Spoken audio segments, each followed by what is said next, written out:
Since 2015, Jared Stillman has rocked Nashville sports. That team freaking stinks. And now he's back.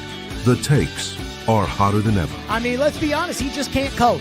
Welcome to Stillman and Company. Stillman and Company, 440 Sports, right here. Again, the @Stillman and Co. YouTube channel. You know where to get in here on this wonderful, wonderful, wonderful Wednesday. It's so great to have you here. It is kind of funny. Again, we are getting up there in subscribers. Yesterday, I was like, hey, we're over 700. And today, I can tell you that, hey, we're over 800. So keep subscribing. Keep doing all of that. Keep liking. Keep everything. Keep do it. Do it. That's what I'm talking about. So again, when it comes to Stillman and Company, keep doing all of the good stuff that we love. Subscribing, liking, telling your friends, commenting. I went on a date like, I don't know, 2 years ago. I can't even remember how long ago it was. And I went on a date with a school teacher who was an elementary school teacher. And she told me that when they were doing typing with all the students, that they would, I guess, record the students typing so they could see who could type and who can't type. And when they were doing that, that she would notice that on almost all the videos, they would say, oh, be sure to like and subscribe, because all these kids wanted to be YouTubers. And I kind of thought, oh my God, where is society going today? And yet here I am. Like and subscribe. Do all of that. That is what I really, really hope that we do. So I want to start today's program on what I think should be the honest and correct Cam Ward conversation, because I did like what I saw from Cam Ward on Sunday against the Denver Broncos. He was poised. The moment wasn't too big for him. The crowd wasn't too big for him. Again, he had everybody around him hurting him. His number one running back dropped the ball. Fumbled the ball. His number one receiver dropped the ball. His head coach had his head up his rear end. That all happened. But all of a sudden, I was kind of shocked at the tenor of the discussion about how Cam played. And I say I was kind of shocked because apparently it wasn't just the fans that anytime Cam threw a decent pass on Twitter, can you believe that, Jared? That I expected. But the national media is actually kind of all in when it comes to Cam Ward and it comes to how Cam Ward performed on Sunday, to the point that I think it's starting to get out of hand. So this is where it started. This was Dan Orlovsky on the Pat McAfee show yesterday, talking about Cam Ward and what he saw on the tape. Here's what Dan Orlovsky said. I was like blown away by his tape. I thought his tape looked awesome, dude. Like he throws Tennessee's got a guy. Like Tennessee's got a guy. Like this guy's talent of throwing a football is off the charts. They win the game if they don't have like 8 drops. I counted for that plays awesome. That's like that reminds me of like Joe Burrow-ish type stuff. The ability for him to thread the needle on some of the throws and just to cut the ball loose with what he's looking at, I was wildly impressed with. I mean, that defense is awesome. And he made some throws that were, I mean, dude, I got drops on 1, 2, 3, 4, 5, 6, 7, 8 drops. 8 drops. If they don't drop the ball, they win. My God. Again, the Twitter film gurus just pants around their ankles for Cam Ward's performance on Sunday.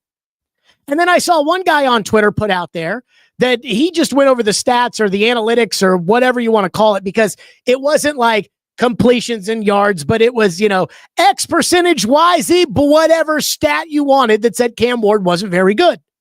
In fact, said that Cam Ward was total ass on Sunday. And I know that's not true.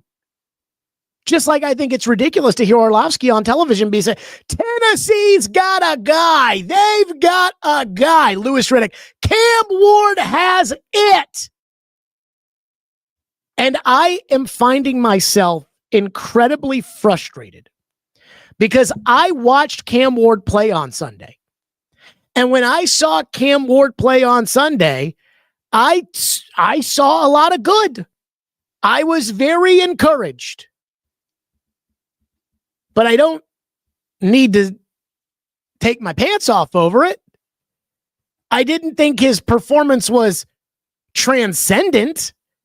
I didn't watch the game on Sunday and think to myself, oh my God, with Cam Ward, how is this team going to lose?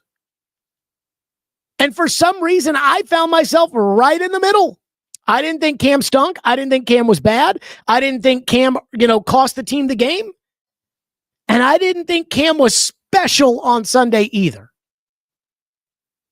For a rookie making his first start on the road, very hostile environment, head coach with his head up his rear end, number one receiver can't catch, number one running back fumbles in scoring position, the pressure from the Denver pass rush, the fans, all things considered, it was an encouraging performance for Cam Ward. But I'm the one who always gets accused, especially by TD. I'm the one who always gets accused of getting too high or getting too low. And when it comes to Cam's performance on Sunday, I don't understand why some of you are getting too high. And I think if you just looked at the stats or whatever analytics or whatever that guy on Twitter wanted to use, whatever, you're probably getting too low. And I know Orlovsky said that he counted 8 drops. I don't think they dropped the ball 8 times in the game. But I do wonder how with Dan Orlovsky's very busy television schedule, in which he talks about the Cowboys and the Lions and the Packers and the big games that everybody watched, he had time to watch Cam Ward's tape.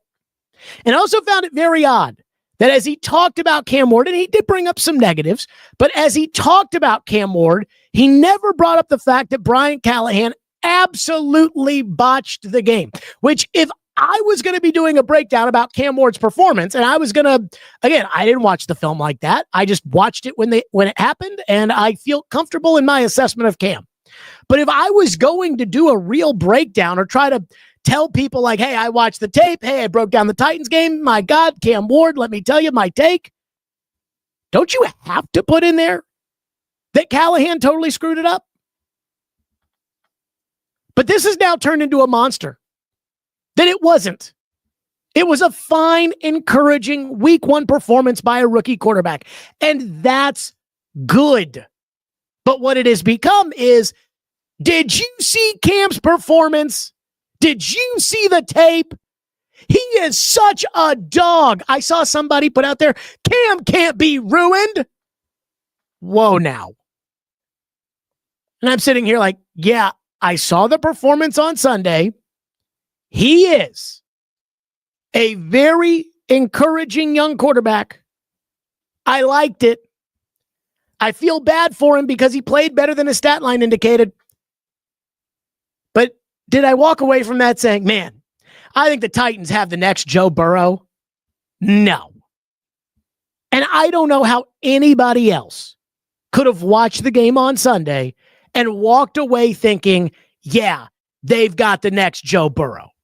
That guy was incredible.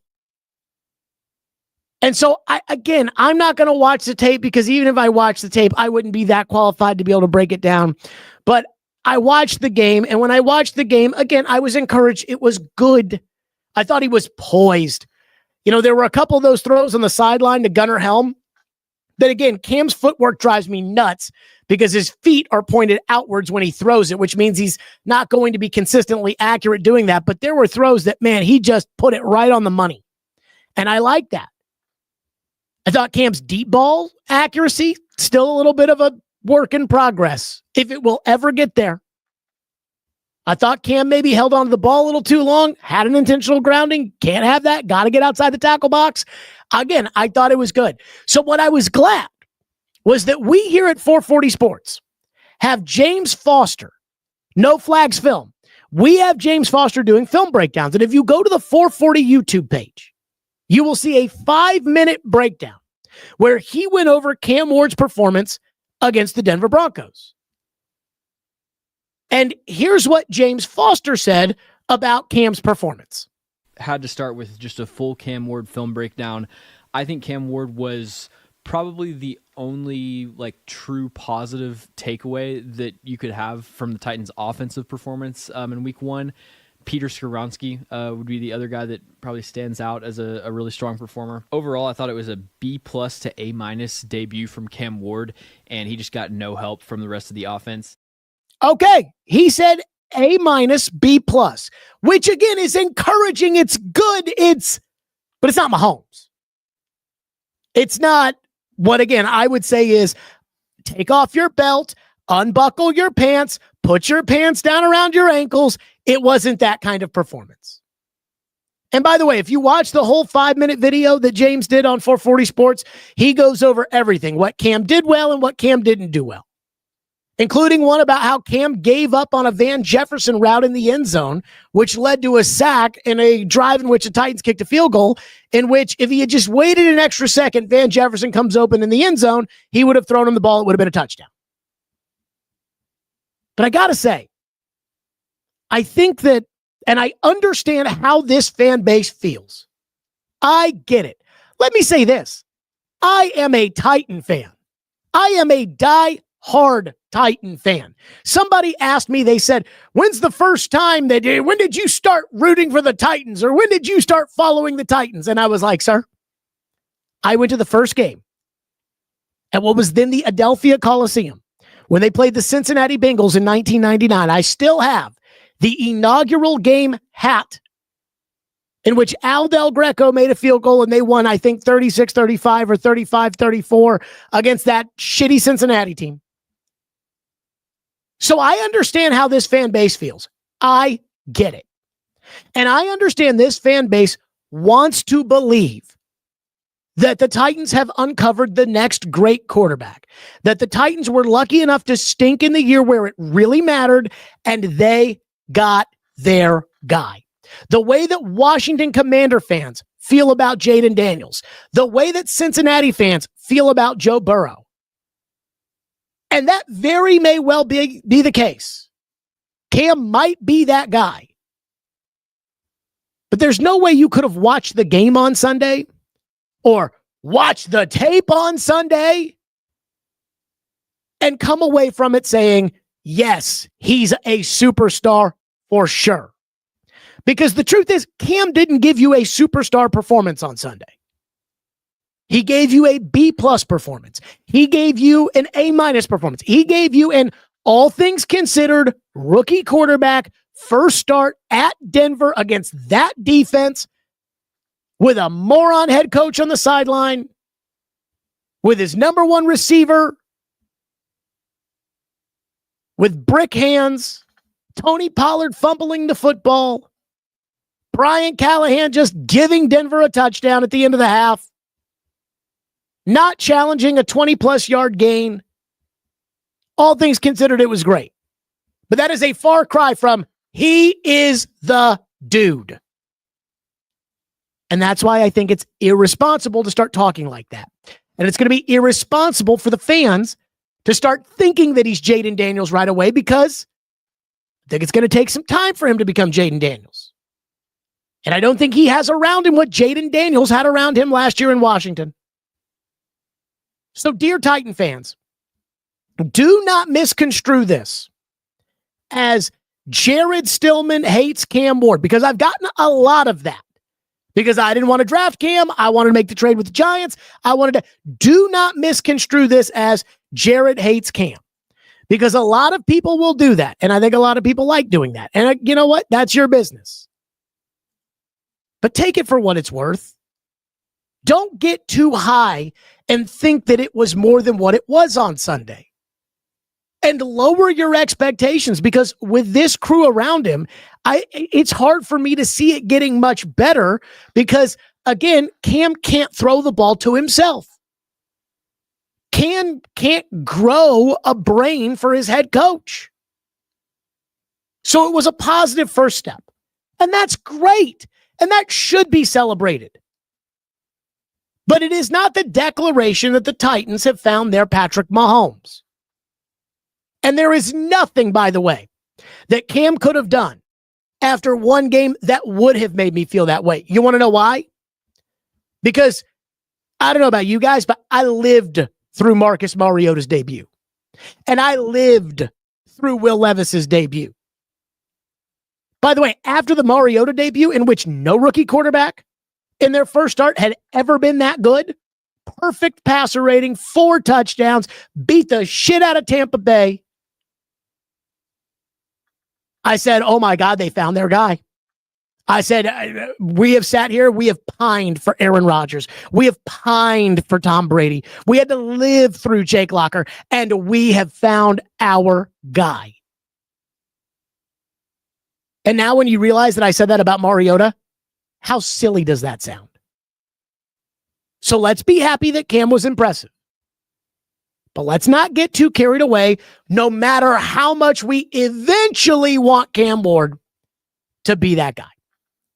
So that's the first thing. The second thing is this.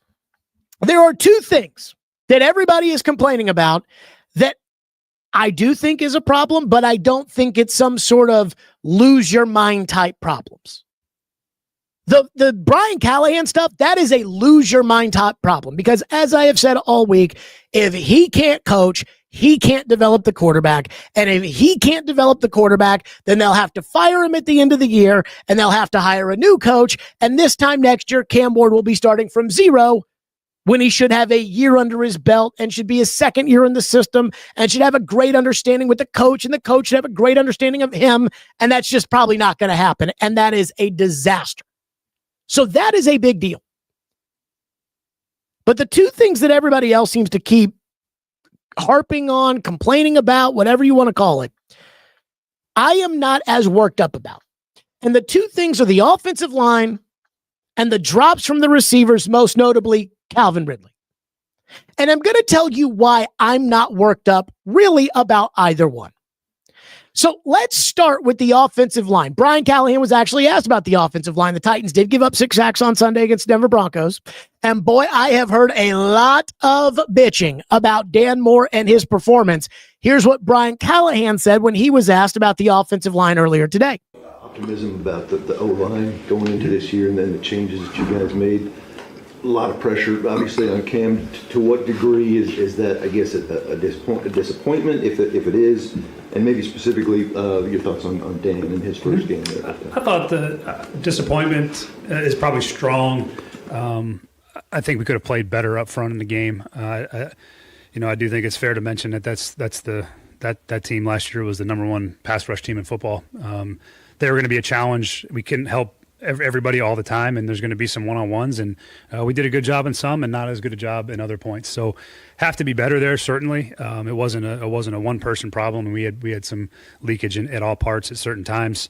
But yeah, I think I thought we could have played better than we did over the entirety of the game as a unit. But that's also a front that presents a ton of challenges really up and down the line. They're good all the way across. So got to improve for sure. Can I say, as somebody who thinks that Brian Callahan is really in over his head as a head coach, I don't disagree with that. So a lot of people are mad about the offensive line because they gave up 6 sacks. And a lot of people are mad because they paid Dan Moore all that money in free agency. And I was at the gym today and people were saying, our line freaking sucks, Jared. What are we going to do? What are we going to do? Let me say this about the offensive line. I actually think the offensive line was fine. And I know they, as a unit, gave up 6 sacks, but I think some of that was on the quarterback not getting the ball out. I think some of that should be credited to how good the pass rush the Denver Broncos have, which, by the way, get ready for another helping because the LA Rams with Jared Verse and Braden Fisk, they are very much a good pass rushing team, and I expect them to be in the backfield. But on the road at Denver, silent count. So I don't know if you saw this, but Skoronski had to take his finger and put it by Cushenberry's legs and give that so that when Cam called for the ball and he would show it, Cushenberry could see the hand and snap the ball. So when you're on the silent count, what that means is Nick Bonino is getting off on the ball at the same time, the exact same time that Dan Moore is getting off on the ball. Well, Nick Bonino is an all-pro pass rusher. Dan Moore is not an all-pro left tackle. And nobody ever claimed that Dan Moore was an all-pro left tackle. If Dan Moore was an all-pro left tackle, Dan Moore would have been signed or would have been, franchised by the Pittsburgh Steelers. That's why he got to free agency, was because, well, he's good enough to start, but he's not great. So that's first thing. And then the line as a whole. Offensive lines take a while. If you don't have the best offensive line in the league, if you don't have that 1990s Dallas Cowboys offensive line, everybody hates their offensive line. In fact, at the beginning of the 2019 season, the Titans and their fans hated the offensive line. And there was some context because the line was playing pretty terribly. Nate Davis was hurt, so Jameel Douglas had to start at right guard, and he just got annihilated by Danico Autry and Calais Campbell. Taylor Lewan was suspended, so Dennis Kelly had to start at left tackle. But again, some of that was Roger Saffold was a free agent. He was new. He was kind of learning, and everybody was learning each other together. So I thought that was an incredibly tough test on the road at Denver on Sunday. I know they gave up 6 sacks, but a couple of those were on Cam for holding the ball. I mean, Callahan, what the fuck was he thinking on third down, dropping Cam into the end zone? Of course, those pass rushers are going to pin their ears and come after him. So I think that's more on the coach than that is on the offensive line. I actually was impressed with the offensive line, and I think the offensive line is going to be fine this year. Now, if they get behind and they have to throw the ball, which I'm afraid is going to happen, then the other team's going to load up and they're going to come after the quarterback. But this was not a Nicholas Petit-Frere, a.k.a. PT. This was not PT. This was not Andre Dillard. In my opinion, what we saw on Sunday was not the offensive lines of the past. So I actually agree with Callahan when he said, hey, all things considered, I actually thought they played well on the offensive line. I am encouraged by the offensive line. I think they'll get better the more they play together. Yesterday was the first time in a real game. I said yesterday, Sunday. Sunday was the first time in a real game that Dan Moore Jr. played next to Peter Skoronski. It was the first time in any game that Peter Skoronski played next to both Dan Moore and Lloyd Cushenberry. It's the first time Lloyd Cushenberry ever played next to Kevin Zeitler, and it's the first time J.C. Latham ever played next to Kevin Zeitler. Now, if Latham's out, and we'll see the injury report, but if Latham's out and they have that Udoa in there, then that may be a little iffy on Sunday. But as far as just all the crapping on the line and on Dan Moore, that I don't have an issue with. I also don't have some sort of scathing take or some sort of scathing issue when it comes to the drops, specifically Ridley, but he wasn't the only one. Here's what Brian Callahan said about all the drops that we saw from the receivers on Sunday. Pass catchers, they didn't really do Cam Ward any favor. How do you approach this week to avoid having that high number of drops like that? I think we all know what it takes. You know, we have to do a better job of some of the pass game details, just doing the things that we've done for months now. And then there's just the act of just making sure we're focusing and concentrating and making the plays when they come to us, and not, trying to make you can't score a touchdown on every single play, and you just got to go execute on a per snap basis. And I know we're going to play better than we did in that game, so I'm looking forward to it. Okay, so right there, Callahan asked about the drops. Well, you just get back at it. He doesn't have an answer. And he doesn't have an answer, not because he doesn't know how to coach, which is true. He doesn't know how to coach. But he doesn't have an answer because there's not an answer. What are they going to do? Hey, Calvin, go get in front of the jugs machine for an extra 20 minutes today. There's really not a lot you can do. Either you catch the ball or you don't catch the ball. When it came to the free agent boards that we did 2 years ago, when Calvin Ridley was a free agent, the one thing I was a little worried about were the drops. And if you go back to Mike Vrabel and Derrick Henry's last game at Nissan Stadium, they played Jacksonville. The Titans had nothing to play for, and Jacksonville was win and you're in. And in that game in the fourth quarter, Trevor Lawrence threw a ball that hit Calvin Ridley square in the hands, and he dropped it, and it would have been a touchdown, and Jacksonville probably would have won the game. But there's nothing they can do about it. There's nothing Callahan can do about it. What are you going to do? Bench Calvin Ridley? There's nothing they can do about it. So all Callahan can say is, hey, that's tough and we got to get back at it. But we feel really good about our receivers. And I think it'll be different this week in the game. And I think it'll be great and blah, blah, blah and everything. That's all he can say because there's nothing they can do about it. Was I discouraged about the drops from Ridley? Hell yeah, I was discouraged. I mean, again, everybody needs to be doing their job around Cam so Cam can worry about doing his job. But there are no repercussions here. People always ask, well, what if this doesn't happen? Or what if that doesn't happen? Or what if this guy does this? Or what if that guy goes out? And sometimes I just look at them and I say, you lose. Like if this happens in a game, if Calvin Ridley can't catch, you lose. You're not going to bench Calvin Ridley. And Floyd used to tell me when he was in New England, Tom Brady would tell these receivers like, hey man, if you drop a ball, I'll go back to you again. You drop it a second time and I will not throw you the ball. Well, what's Cam Ward going to do? Not throw Calvin Ridley the ball? So I think the offensive line, the two things people on top of Callahan's terrible coaching and the anger about the Jeffrey Simmons penalty, which I think is fair. But the two things people keep talking about of like, oh my God, the offensive line and the drops from the receivers, I am not worked up about.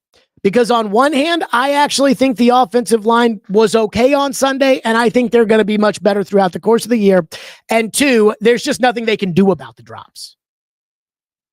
I would say that's a March or an April problem, but it's not as if we thought this team was going to drop the ball too much. So other than them getting in front of the judge machines and saying, all right, throw him a ball, I don't know what they can do. So I want to hit on one more thing here, and then we'll get into your comments in the comments section. But it is something that PK said yesterday. So this was, again, on the 440 Sports Network. This is a football show, Braden Gall and PK. And this is about what I consider to be kind of, at this point, an inevitability. Brian Callahan is not going to be the coach of the Tennessee Titans next year. I mean, if I were a betting market, I would put the odds at minus 450 that Callahan is fired by the end of the season or at the end of the season, or that Brian Callahan will not be the coach of the Tennessee Titans next year. And here's what PK said on a football show yesterday about what that means for the Titans. This, again, was a football show here on the 440 Sports Network. We said this whole season is about Cam Ward's progress. Well, if you do all of this other stuff that makes Cam Ward's progress a tertiary story, you bury yourself. Brian Callahan's going to bury himself. And if he's doing stuff like if he and his team are doing stuff like they did on Sunday in Denver, he's not going to survive. And if he doesn't survive, it hurts Cam Ward in the long term. But if we have stories like this beyond Sunday in terms, and we're not going to, I can't imagine we're going to have the rules kind of thing. But if he's doing stuff like he did backed up there with the play calling and it doesn't work out and all of that, and we have these stories that are the lead topics of conversation on Monday and Tuesday, and we don't get to Cam Ward having a solid day and having these moments that looked good, maybe, the whole thing's going to come crashing down around him. Cam Ward's going to be left standing. It's going to be another coach who's coming in and bringing his own players. That's all going to set everything back. And it's going to be really disappointing. Okay. Paul's right. If we have more Mondays that are like this Monday where we have to sit there and say, what is the matter with this coach? Then they're going to have to fire Callahan. And if they fire Callahan, then the Titans will be starting over next year. And this year will have been a waste. You will be in the same situation that Drake May is in New England. And he was not impressive on Sunday. The same situation that Caleb Williams is in Chicago. And while he started off 10 for 10 on Monday night, he was not all that impressive. But here's the real issue. Kaharski is assuming by saying, hey, we won't have something as off the wall crazy as the head coach not knowing the rules. So we can't have we can't have Mondays after Sundays like we had this Monday if Callahan wants to keep his job. But I don't know how after a year of watching Brian Callahan as the head coach of the Titans, I don't know how you can assume that we're going to have Mondays where we're not looking at Callahan saying, what the fuck, man? The Titans were a bad team last year. From a talent standpoint, they were a bad football team. They didn't have a right tackle. J.C. Latham, the left tackle, was too fat and should have been playing right tackle instead of left tackle, which they admitted the second that somebody else took over. L'Jarius Sneed, that was a disaster. But they weren't a 3-win football team last year. They were a 3-win football team because Brian Callahan's not a very good coach. Of the 3 games they won, only the Houston game was a game that you can't just chalk up to the fact that the other team was just as inept as you. The other 2 games you won at Miami against Snoop Hunley, a 5th-string quarterback, and at home against New England in overtime, in which you almost blew that game. The truth is, Brian Callahan was in over his head last year. And the hope is that if you're in over your head in year 1, then you learn from your mistakes when you go into year 2. And you decide right then and there, okay, here's what didn't work for me. Here's what I'm going to change. Here's what's going to be better. Here's what's going to, you do all of those things. And Callahan didn't do it. Callahan didn't change his coaching staff outside of the special teams coach. Callahan clearly has not learned how to manage a game as a head coach while also calling the plays. I think he kind of stinks at both, but he definitely cannot do them both. And the one thing people aren't talking about enough, and maybe I'm focused on this because I'm the one who throughout the course of the offseason kept saying, this is fucking stupid, is that offseason Pee-wee program. When Callahan had his first press conference at OTAs, he was asked a question about the mistakes last season, specifically the self-inflicted mistakes and the penalties.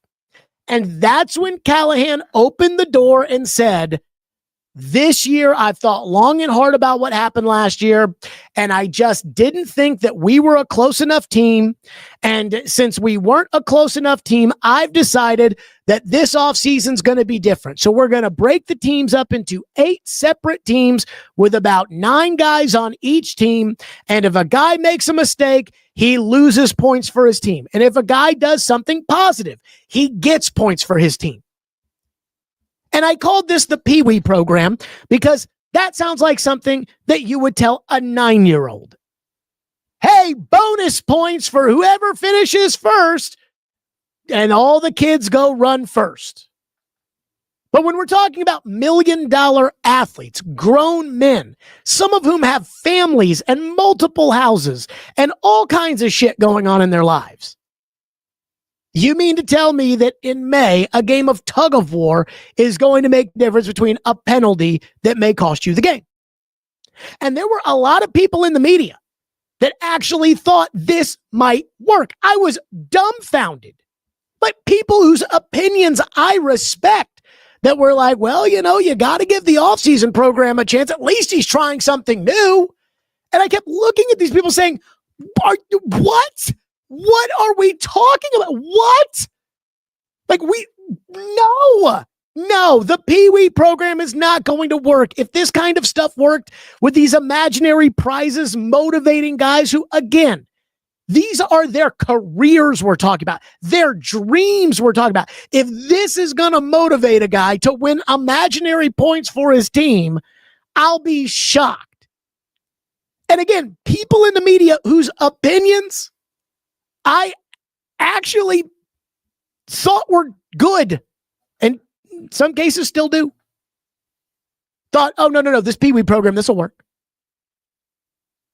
I believe Callahan actually was so invested in this Pee Wee program that he went over the Pee Wee program with people, select people. I was not one of them, but he went over the Pee Wee program to kind of say like, hey, this is why this is going to make a difference. And in the first game post Pee Wee program, they had 13 penalties for 131 yards. If that shows you that Brian Callahan didn't learn anything from year 1 to year 2, then I can't help you. If you won't acknowledge the reason the Pee Wee program and the penalties has not been such a point of discussion around here is because we spent so much time talking about the other things that Callahan did on Sunday, which proved his incompetence.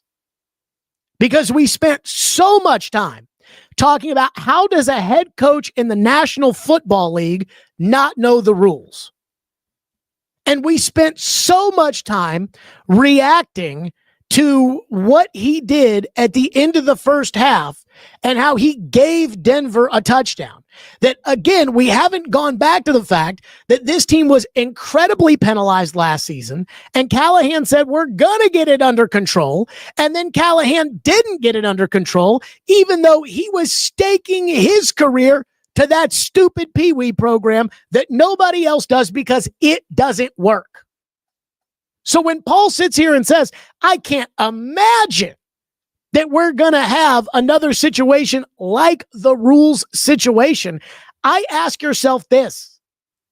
Over the 2 years that this guy has been the coach, and I'm talking here specifically about Callahan, in the 2 years Callahan has been the coach, what good has he done? Like, how many times have there been discussions after games where we talk about something so egregiously stupid that the Titans did that was completely avoidable? Last year, they went to Detroit, and after they got their socks blown off by the Lions, what was the discussion about? The incompetent special teams coordinator that Callahan wouldn't fire, and Callahan throwing the ball 4 times from the 1-yard line. After they went on the road and they lost to the Commanders last year in a game that was over 5 minutes into kickoff. The points of discussion after the game. Jeffrey Simmons said the team was too hungover from their win the week before against Houston. And Jarvis Brownlee Jr. said it was too cold. We can pin a lot of this on Will Levis, and I'm not one of these guys who's going to say, well, maybe Levis doesn't suck after all. Maybe Callahan was the problem, because that is a problem I'm sure every fan base has, but Titans fans have, where they always blame one person. For years, it was always John Robinson's fault, never Vrabel's fault. Then Robinson got fired, then it was Vrabel's fault, but not Rand's fault. Can't blame him. They promoted him. Then last year, nobody blamed Callahan, but it was all Rand and Levis. And what was Callahan doing to make it better? How many times last year did we come out of a game and talk about something that was so inept surrounding the Titans? Like Kaharski said, well, we can't have these Mondays where we're sitting here talking about the coach that doesn't know the rules. Well, if it's not one thing with Callahan and his teams, it's always another thing with Callahan and his teams. Last year, they got penalized against the Vikings way too many times. Cost them the game. I mean, I keep trying to think of when were there games where we didn't come out of it thinking, holy crap, this team is screwed. Remember when they lost to Malik Willis and the Packers? Will Levis threw another pick six. Callahan was asked about it after the game, and he said, well, that's an all-pro player right there that made a great play, and blah, blah, blah, blah, blah. So if you're expecting at this point, 18 games into Brian Callahan's career, if you're expecting Mondays to be different than this past Monday, I'm sorry, I can't help you. Because the reality is Brian Callahan has proven to us he can't coach. And so while it may not be the same thing again, where Callahan goes up to the podium and completely incorrectly states a rule, which is an absolute no-no for a head coach, it'll be something else next week. It'll be something else. And so, again, I know PK says that this is the absolute worst thing that could happen for Cam Ward, but this is the almost inevitable thing that will happen to Cam Ward. Because the last thing the Titans fans are going to be okay with, and everybody's on the Cam train, is for Cam to be coached by an incompetent head coach. This will be Chicago of last year, where it got to a point with Matt Eberflus that they said, get this moron away from Caleb Williams. And then they go out and they hire somebody else, and they're starting all over, and now all the blame is getting pointed at Caleb. And that's going to happen here. They're going to go out. They're going to hire a new coach next year. I think it's probably going to be Matt Nagy. It might be Matt Nagy. It might be Mike McCarthy. It might be some up-and-coming coordinator. It might be some retread head coach that gets fired. I mean, there's a lot of coaches out there. 7 of them on average are going to get fired this year. Let's say, I'm trying to think of a coach where it would be kind of surprising if they got fired. Let's say Kyle Shanahan has a bad year in San Francisco and he gets fired. They'll go hire him and they'll be starting over again. And then Cam will get the heat next year. And is that the absolute worst thing that could happen? Yes. But that right now is the cards that have been dealt the Titans. And they were decisions that were made by Amy in January to retain Callahan, and the decision to draft Cam because you knew you had a coach on the hot seat when you drafted him, and you knew that, hey, if this is going to go one of two ways. And if this doesn't go the good way, then we're going to have to fire Callahan, and Cam's going to have a new coach in year 2. But that's the hole that the Titans have dug for themselves. And the only hope that I have is that either the guy that they hire, that they'll get lucky and hire the right guy next year, just by pure luck, because there won't be any ability for them to pick the right guy, so they'll just have to get lucky and hire the right guy. Or that Cam really is one of those unicorns out there, and Cam becomes one of those Joe Burrow, Peyton Manning type quarterbacks who, no matter how shitty you put it around him, he can still ball. Let's get to some of your reaction here on our program today. By the way, before I get to your reaction, and I probably, you know what, I'm going to wait. Because if I get to what I was going to say, the YouTube channel pop off and then I'll lose some of your reaction. And I want to get to your reaction here. But there is something that I got to say that I'm thinking about maybe discussing on tomorrow's show, if it is responsible enough for us to be able to talk about. Garrett says, telling me you wouldn't trade Callahan for Shanahan right now? First of all, everybody would trade Callahan for Shanahan. The question is, would you trade Callahan for Stillman right now? That's how bad it is. But what I'm saying is there's going to be 7 coaches that are fired in the NFL this year.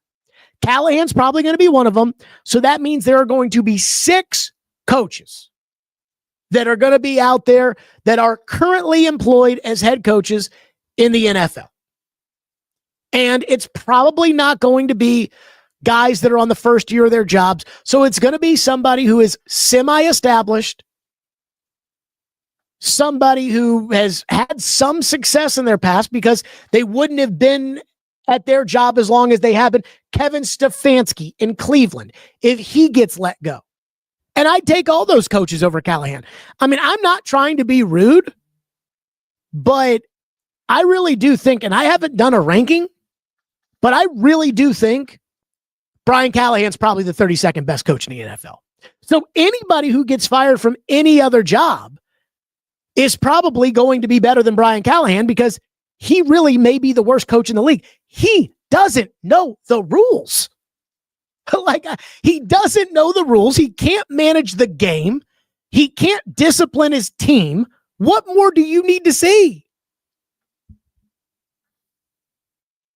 Josh says, Jared, do you think Brinker or Borgonzi wanted Callahan fired?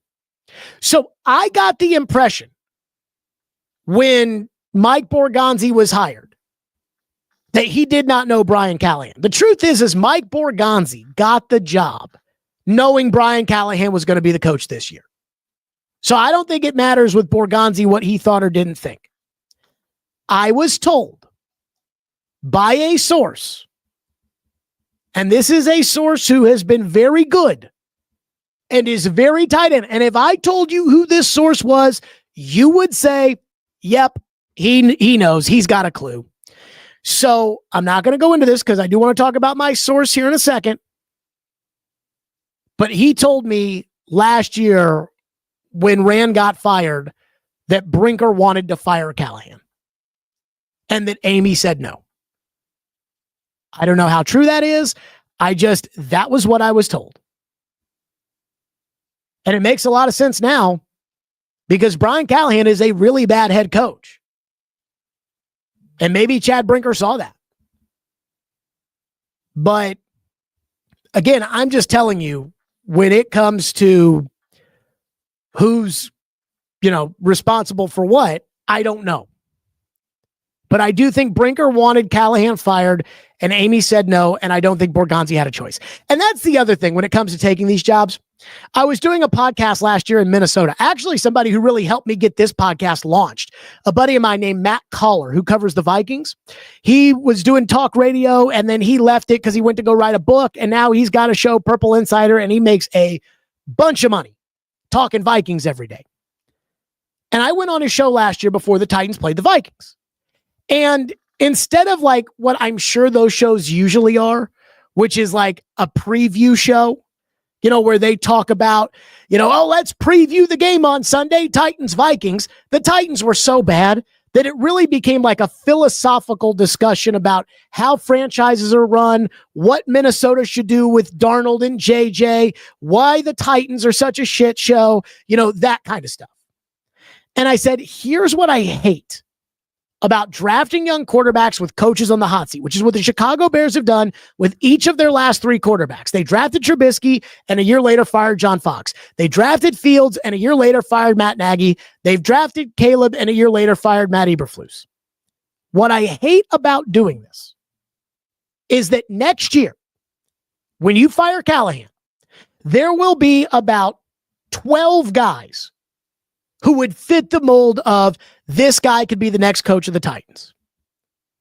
Of the 12 guys that would be on the market to be a head coach, 10 of them will give up their right nut to be able to coach the Titans. Because it is one of 32 jobs in the league. The other two will have no interest in the Titans job because they will be such a hot commodity for a better job, a better team. I've always said if the Bengals job comes open, which I don't know if it will or it wouldn't, but if the Bengals job comes open, I think you're going to see Nick Saban. If I were the Bengals, I'd go after Nick Saban. If the Bengals called Nick Saban, I think he'd pick up the phone. If the Titans called Nick Saban's not picking up the phone. So people with options probably won't be interested in the Titans, but most of these guys don't have options. That's why people always want to take the Carolina job or another shithole organization, Indianapolis. Every single one of those guys, every single one of them will say they like Cam Ward, even if they don't. And then they'll get the job, and then if they don't win, it'll be, this wasn't my quarterback. We saw this last year. Callahan said Levis was a big part of why he took the job. And then when there was talk about whether or not Callahan should be fired, a lot of the discussion was, well, let's let Callahan get his quarterback. Wishful thinking. It happens every year.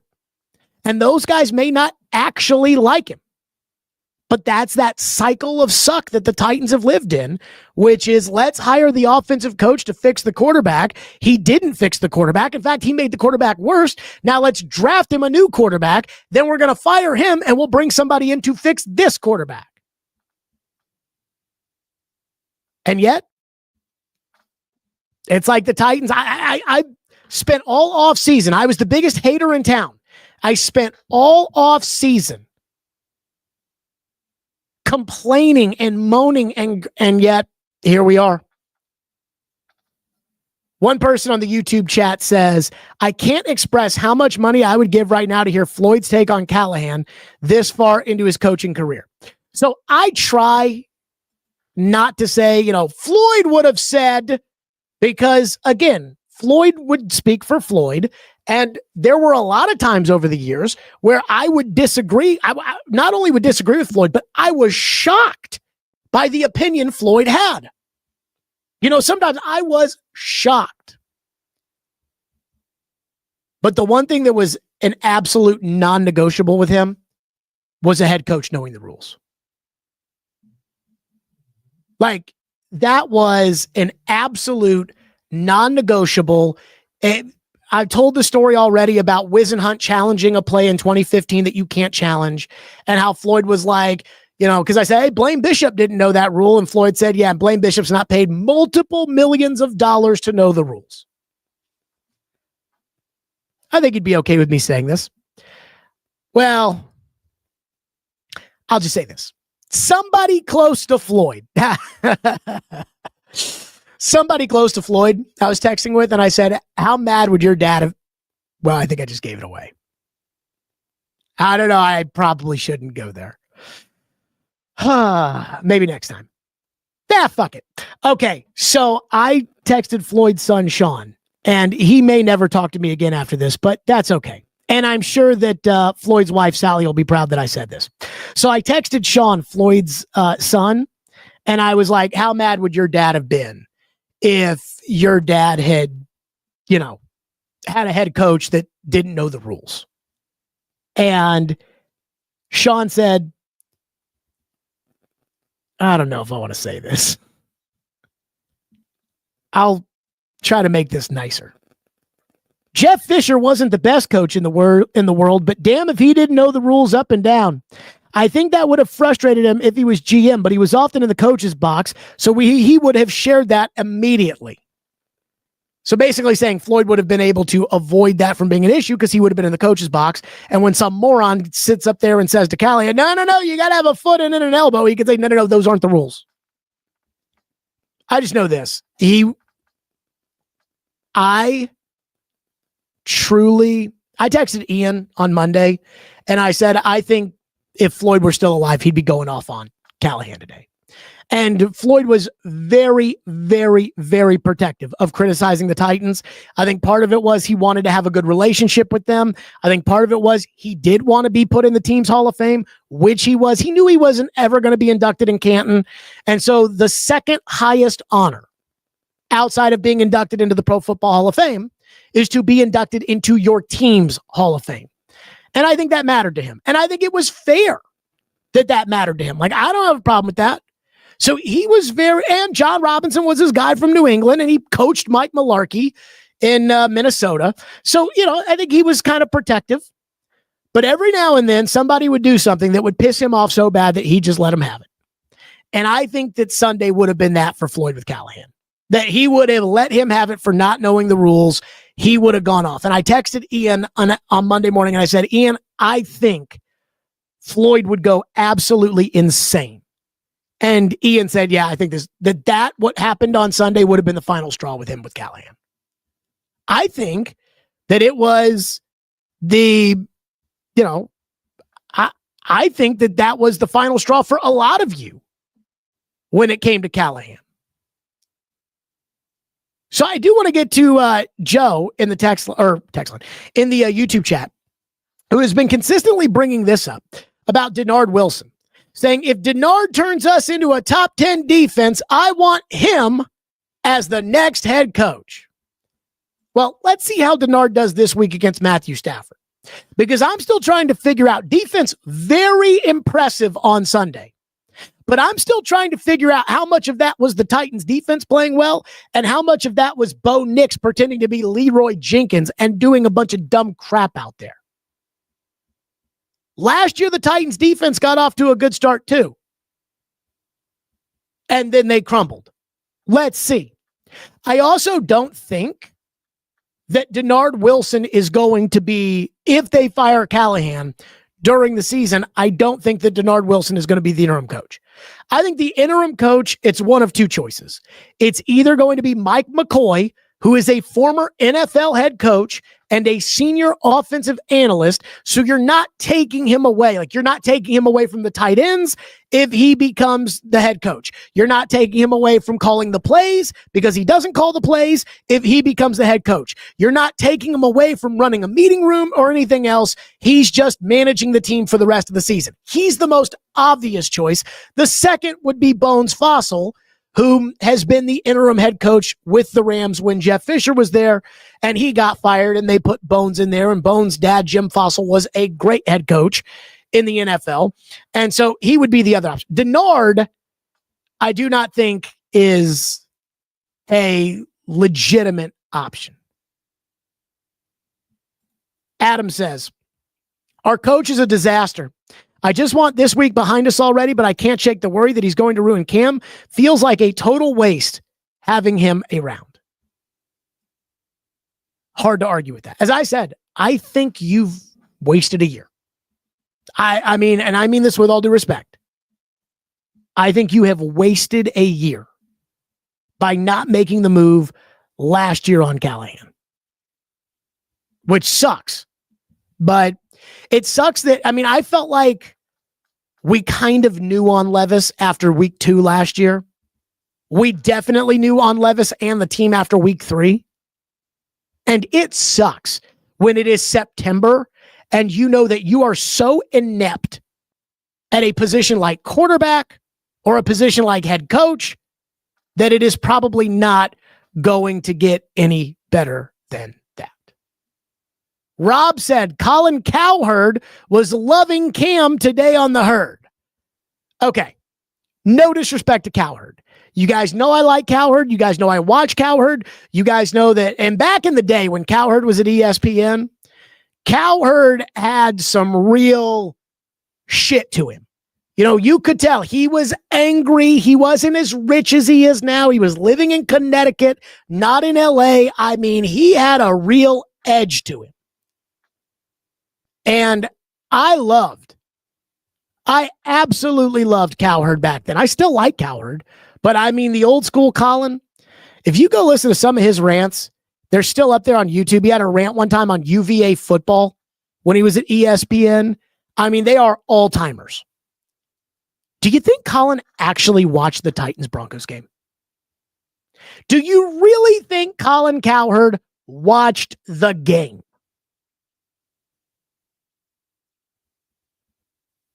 Like, that for me is where I'm like, look, I thought Cam very impressive. But I'm also not ready to say Titans found their guy. In fact, it was Colin after the Thursday night Steelers game where the Titans lost on the road at Pittsburgh that said in Will Levis, the Titans found their guy. So let's just be a little cautious. And we always talk about when the national media crushes the Titans and it's so out of touch. And it's like, you guys don't know. What are you talking about? You don't know anything. You don't. It always kind of feels like that's only when they say negative things that we say that they don't watch the Titans. But I'm going to say that when they say positive things. I'm also going to say, yeah, they don't watch the Titans. So I'm going to have a hard time getting on board with the Cowherd thing.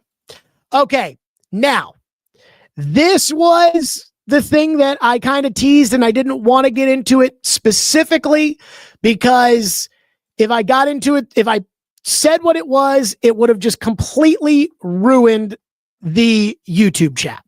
And I wanted to be able to get to some of your takes. So I yesterday heard some juicy, and I mean juicy gossip. But let me stress the word gossip. But this was juicy Titans gossip that I heard from my source And my source when it comes to the Titans, and I have a couple, I'm not one of these insiders who, has a bunch of sources, and I got a couple. This source is usually pretty spot on. Remember before Vrabel got fired, and you may have forgotten about this, before Vrabel got fired, when I kept talking about, hey, I'm hearing Vrabel's out. And I'm hearing Vrabel is getting ready to tell Amy that, hey, if Vrabel's going to stay around, he wants somebody above he and Rand that's kind of running the operation. And we know that's true. That came from my source.